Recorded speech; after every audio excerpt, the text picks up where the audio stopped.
Hello and welcome to Social Media Weekly, episode 9th June 2021. Social Media Weekly is brought to you by Virtual Palace Marketing, rehumanizing your marketing experience. My name is Sean. This week's news, visual tracking is on the rise, with social media and tech companies being pressured to reduce tracking of consumer behavior via app tracking, which is what Apple has been doing with their app tracking transparency by allowing us to block all the apps from tracking everything that we've been doing. Brands have actually begun to explore new alternatives that can be harder to circumvent. And one of it is actually our social media visuals.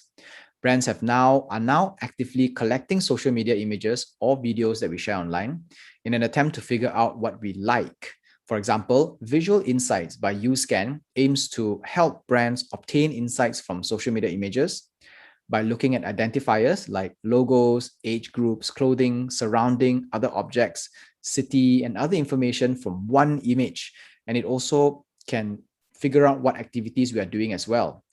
By doing so, they can figure out what coffee we like to drink, what clothing styles we like, what colors we like to wear, where do we often hang out, what we like to do, what we like to eat, and more. Of course, they can sell this information to advertisers, and in which advertisers can actually use to kind of like profile our behaviors. Apple's ATT and Google's upcoming version of ATT is making it harder for third-party advertisers to collect information from us. With images, though, I think it's something Apple and other companies will find it very difficult to prevent, at least for now. So it's not as if you have a bunch of kind of like codes that are requesting information, and then from there, when you block the request through the code, and then people cannot actually obtain this information. These are images, right? It's up to the AI to create a layer to figure out what is in the image, and from there profile you based on the images. So unless Apple and Google are able to come up with something to block this even, so yeah, I don't think that's going to happen anytime soon. So that said, this visual identifiers will not reach us very soon. It will take maybe a couple of years before it trickles down to our level, the consumer level, or the mass market, where everybody's able to use it. Meanwhile, we will kind of start to face the drought of tracking data. So before this happens, then there will be a little bit of down before it starts to go up again. But it is nice to see and hear that something good is happening very soon. YouTube expands Shorts to more countries. The easiest way to explain what Shorts are is actually it's YouTube's version of TikTok and Snap. Short vertical videos layered with music. YouTube has been rolling out Shorts lately to more markets, and the next round of availability includes UK, Canada, and Latin America. Shorts is a very good avenue for YouTube to expand their already strong relationship with the music industry, seeing that YouTube has always been the first platform where music production companies want to place their music videos and all the music videos from their artists, because that is where everybody goes to watch the music videos. It's a good discovery place as well. So with this collaboration and this kind of deals that they had, right, YouTube can actually further expand the use case of this work that they already have with the music production companies. So then by adding the Shorts, they can actually use it as like maybe, I guess, the short version of the long music, and when people want to listen to a long version, they can stay in YouTube and they can watch the long version. Maybe put a link or something. I don't know. In any case, Google's parent company, Alphabet, reported that Shorts is now getting up to 6.5 billion daily views, which is up from 3.5 billion at the end of 2020. That's quite a lot considering the short period of time. And YouTube has also announced a $100 million funding to assist top Shorts creators with incentives. So it's the same thing that everybody else is doing. They are paying the creators, so the creators can stay there and create more content, and in turn will draw in more people.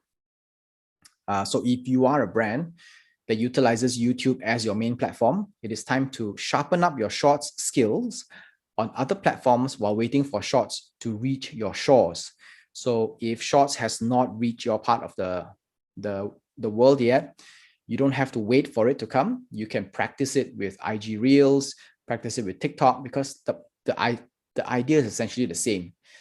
And then once Shorts arrives, you can use it. You can immediately create the best content that you can using Shorts and be able to cater to your audience, which already are in YouTube most of the time. WhatsApp bringing few new features very soon. WhatsApp is introducing a few nice features and capabilities in the coming months, which they hope will get us to agree to the new terms. The first is the ability to sync chats across multiple devices.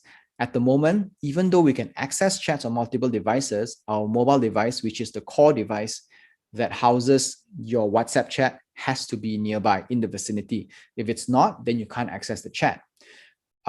So this will soon change. The people at WhatsApp said that the most difficult struggle in this part is to get all chats to sync properly, even when a device runs out of battery. But they said that they have figured it out. I don't think it's very difficult to figure this out. I mean, Facebook has had a lot of success with Messenger that syncs across everywhere, and Instagram's DM that syncs across everywhere. So the key to that is just to store the main copy of all the chats in their own server. So it was a very scary thing when you talk about having a copy of the chats stored in their server, because it's no longer secure. But if all these chats are end-to-end encrypted, they don't have the encryption key. They can store it anywhere and nobody will be able to access it theoretically. So this is just speculation. This is what I think that they figured out. They're just trying to make it sound as if it's a very difficult feat. I don't think it is very difficult. But maybe a documentation will come out to explain what actually happened sometime soon, in which if I find out, I'll let you guys know. So another one is actually the ability to bring view once disappearing chats into the chat, something that is already available on Instagram's direct message and was popularized by Snap. They will also be introducing an iPad app, good, which is something that I've personally been waiting for a long time now. I could always access WhatsApp from my desktop, from my mobile device, but never from an iPad, because you don't have, I mean, fine, you can always get a third-party one, but I mean, would you trust a third-party app with your chats? I wouldn't. So it's good that WhatsApp is creating their own. So, okay, I do like this approach. I like the fact that WhatsApp has been trying to get us to agree to the new terms, right? And instead of trying to threaten us and scare us into all these banners and pop-ups that will never go away and reduce the usage capacity of the app itself, it is creating new values by creating like giving us things that we have always been wanting, and then by creating this value, then it will in turn make us reconsider leaving WhatsApp, because the more you give us, the more we are willing to part ways with what little we have in terms of our data privacy in exchange for that added value. Clubhouse on Android gets updates. A few weeks ago, I reported that Clubhouse app for Android was bare bones and without some crucial functions. As of late last week, they have added the ability to link Twitter and Instagram accounts. Very important, because people want to take conversation off the audio app for whatever reasons. They can connect via Twitter and Instagram. They have also rolled out features that let users easily follow speakers and also learn about upcoming events on a club page.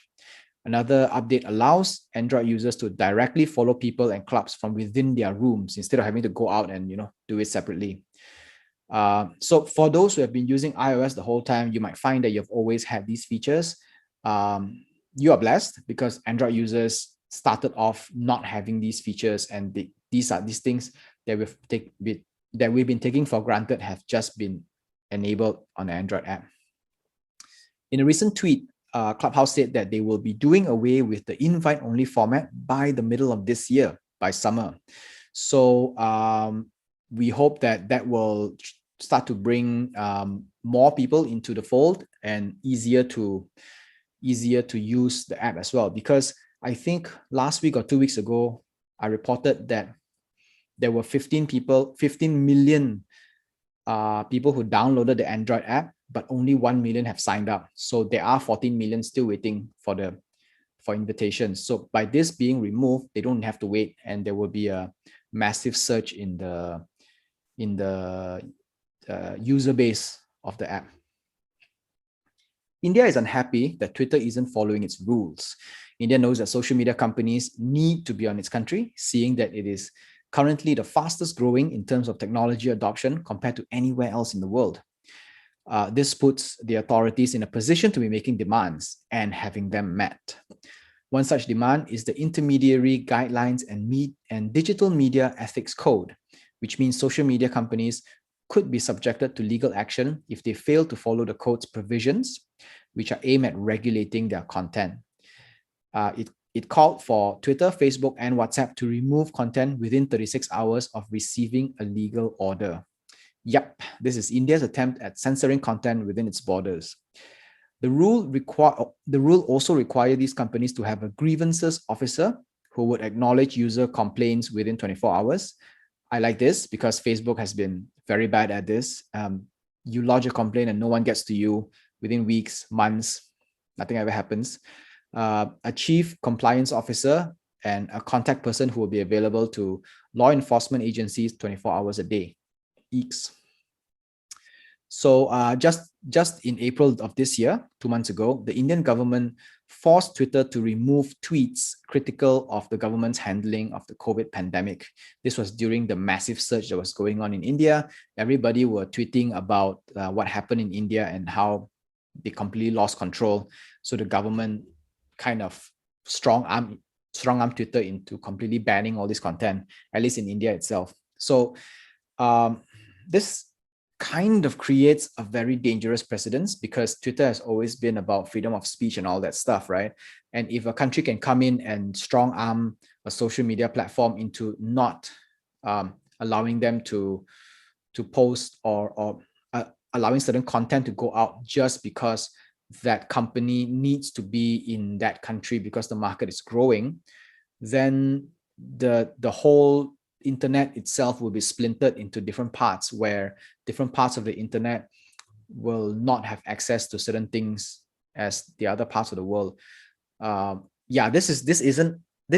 This comes down to the whole internet democracy, net neutrality, and the splinter net, which we have been talking about for a long time.